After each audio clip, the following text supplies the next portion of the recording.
Hello and welcome to CardioTube here at CRT 2020 in Washington, D.C. I'm Toby Rogers and I have the great pleasure today of speaking with Navin Kapur. Welcome to CardioTube. Thank you. So today the topic of discussion is unloading in the setting of acute myocardial infarction. Just for the non-initiate, what are we talking about here? What do we mean unloading? Yeah, so I think that's a great question. The concept of unloading is actually a very old concept.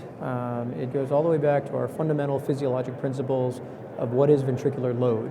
And at its most basic level, ventricular load relates to anything that increases myocardial oxygen consumption or workload. So that could be high heart rate, it could be high pressures inside the ventricles, a lot of wall stress, those types of things are considered load. Anything that reduces those parameters would be considered an unloading mechanism. So you can reduce preload, you can reduce afterload, you could directly remove volume from the ventricle, you could slow heart rate down. All would be considered an unloading mechanism. The one we're talking about in particular is related to the most recent introduction of mechanical circulatory support pumps into the cath lab. And as has been talked about in many other forums, all of these devices, balloon pump, ECMO, Tandem, Impella, have different impacts on ventricular load. What we've learned is that the transvalvular pumps, the ones that are placed across the aortic valve and directly source blood from the ventricle itself, the left ventricle, are the ones that are probably the most effective at rapidly unloading or reducing pressure and volume inside of the heart. And so from a purely practical, in the cath lab, what are we talking about?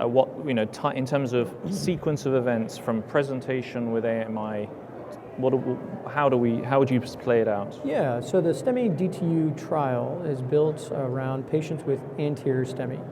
It's very similar to the same hypothesis that drove the CRISP-AMI trial. The idea of putting a balloon pump in a large anterior MI immediately before reperfusion, the hope being that you would enhance coronary blood flow and also maybe unload the ventricle by reducing afterload. And in that trial, we saw from CRISP-AMI that actually infarct size was slightly increased by use of a balloon pump immediately before reperfusion. And that may relate to the fact that the balloon pump may not have actually unloaded as much as you'd like. There may not have been enough time for the just the wrong device.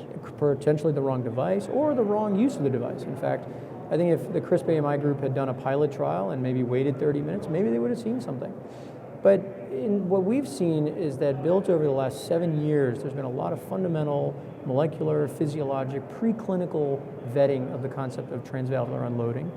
And what we're saying now is that based on the pilot which was presented at AHA last year or the year before, what we're saying is that anterior STEMIs that come into the cath lab are now in the STEMI D2 pivotal trial getting randomized between door to balloon, which is reperfusion alone, no ventricular protection in that environment, versus door to unload. And door to unload means that the first therapeutic intervention performed by the interventionalist is to unload the ventricle. And this is very similar to what happens in our surgical ORs, where cardiac surgeons go on pump. And essentially, you're now performing an anterior STEMI revascularization on pump versus off pump.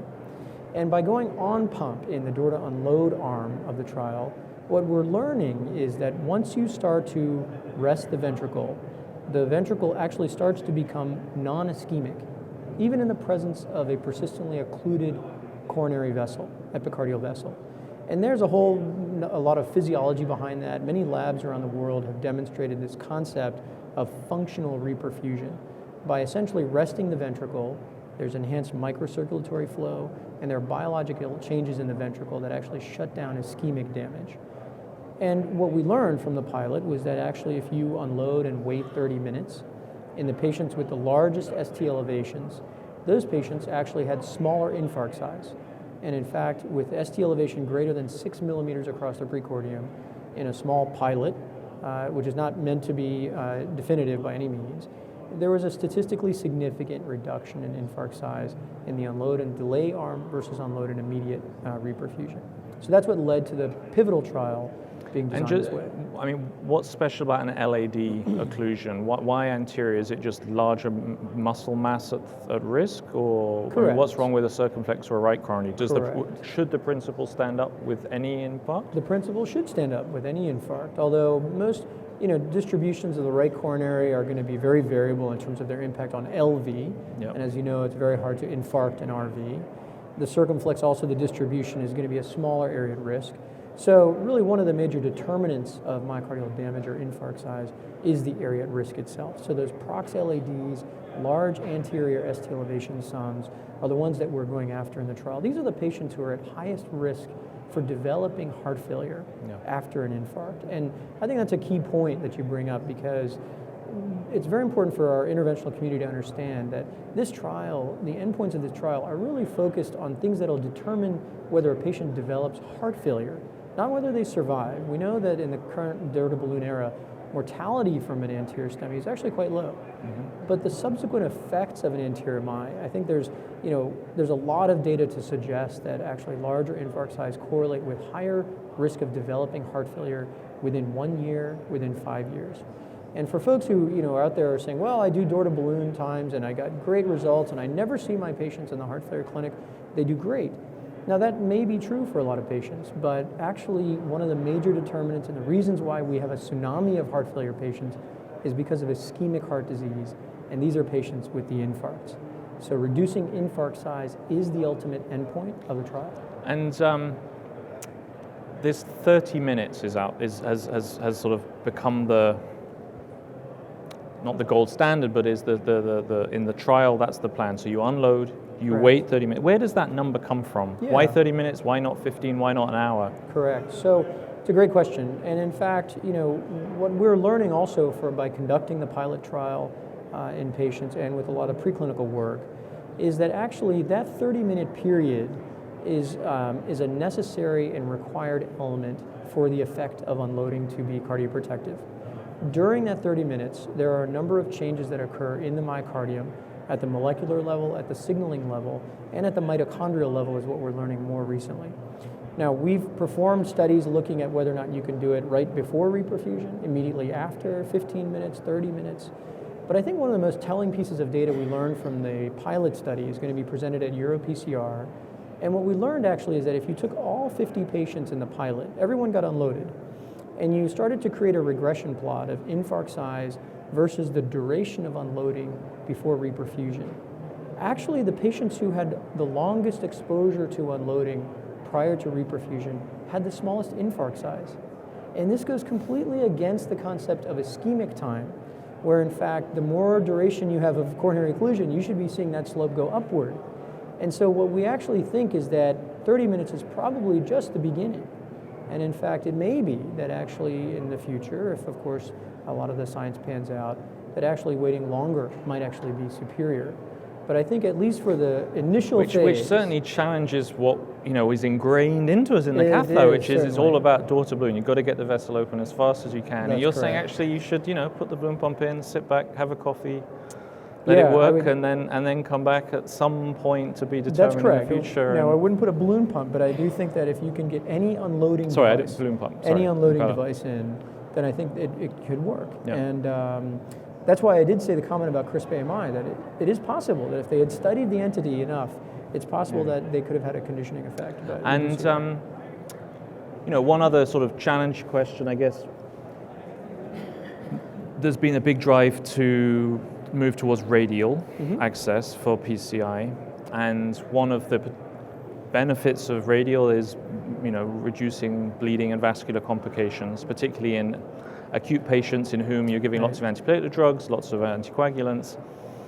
Do you worry that there's a trade-off if these patients, we start going back to large bore femoral access without obviously any pre-procedural imaging to verify the size and the quality of the femoral vessels? Do you think there's a risk that we could introduce harm with these large bore devices or not? Absolutely. So I think we've certainly heard a lot about safety related to large bore access period. I think it is important to recognize that execution of this trial really requires a very unique set of operators for the trial involvement. Everybody gets a ventriculogram and an iliofemoral angiogram prior to randomization. So in fact, as meticulous as possible, all the techniques are done there for vascular safety. The Impella technology itself has also evolved quite a bit. Now with the sidearm access, there's now the possibility of doing post-closure. Right. The pre-closure is actually a phenomenal technique for this because the device doesn't need to stay in for days and days. It's not a shock patient. So I think there are things that really can help mitigate that. Now, part of the reason we did the pilot study was to look at safety. And in fact, in the pilot study, out of 50 patients, we had only 2 vascular AEs, and both were related not to device insertion, but actually device removal. And in fact, what we learned from the pilot was that 15 operators had 15 different ways of removing the device, and both of those vascular AEs were with the up and over dry closure attempts. Okay. So we've now actually protocolized how to do vascular insertion and vascular removal. So irrespective of the outcome of the trial, we will see that actually these protocolized prospective approaches will improve safety around the use of Impella, which I think is a critically important issue, especially for a trial where you can be doing this radially. And we don't have much time left, but a couple of sort of quick questions. How far are you with enrollment? When will we see some results? Yeah, so this is a large trial. You know, there are roll-in cases for every site, which are very important, 2 roll-ins. So in total, we're looking about 800 to 850 anterior STEMIs. So it's going to be a little while. I'd anticipate a few years before we are actually able to report primary endpoints or look at the data. Enrollment has begun. We have started randomizing patients. The consent processes, everything that we've put into place based on learnings from the pilot are now operative across the United States, and we may be expanding also to include European sites in the coming year as we start to work to execute this trial. Great. Well, I mean, you've given us a lot of information today. I think it's a really exciting and challenging study. I like that it challenges the status quo and what we all thought was just almost gospel now in the cath lab with the management of acute MI, and you know, if it pans out, it's going to have a fundamental impact on how we manage these patients. Yeah, I agree. I think it'll change the way interventionalists think about interventions, and I also think that it gets us away from a coronary myopic focus and allows interventionalists to start taking care of the heart as a whole, not just the coronaries, not the ventricles and the valves separately. That's a great way of summarizing it. Thanks very much. Thanks so much. Appreciate it.